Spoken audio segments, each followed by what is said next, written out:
आणखी एक महत्त्वाची बातमी, मराठवाड्यामध्ये 500 रुपयांच्या नोटांचा तुटवडा पाहायला मिळतोय।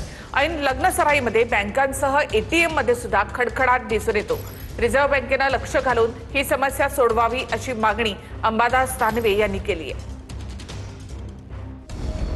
मराठवाड्यात 500 रुपयांच्या नोटांचा तीव्र तुटवडा निर्माण झालाय। छत्रपती संभाजीनगर, परभणी, धाराशिव, लातूर जिल्ह्यात ही समस्या निर्माण झाली आहे।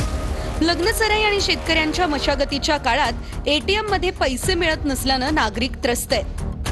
परभणीमध्ये कॅश उपलब्ध नाही, त्यामुळे अनेक बँकांचे एटीएमच बंद आहे। पैसे उपलब्ध असलेल्या काही एटीएमच्या बाहेर नागरिकांनी रांगाही लावल्यात। काही एटीएम मध्ये 100 रुपयांच्याच नोटा मिळत असल्याच्या तक्रारी आहे। धाराशिवमध्येही अनेक बँकांची एटीएम सेवा बंद आहे। लातूर जिल्ह्यातल्या बँकांमध्ये देखील 500 रुपयांच्या नोटांचा तुटवडा जाणवतोय।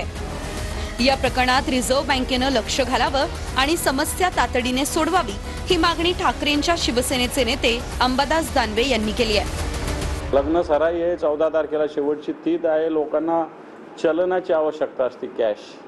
सगळेच काय डिजिटल ऑनलाईन पेमेंट नाही करू शकत। मी तिथल्या लीड बँकेचे जे सगळे प्रमुख आहे मराठवाड्याचे त्यांच्याशी बोललो। मी आरबीआयला त्या संदर्भात संपर्क साधतोय। मी ट्विटच्या माध्यमातून आरबीआयला मी टॅग केलेलं आहे आणि मला असं वाटतं या विषयाकडे लवकर लक्ष देण्याची गरज आहे।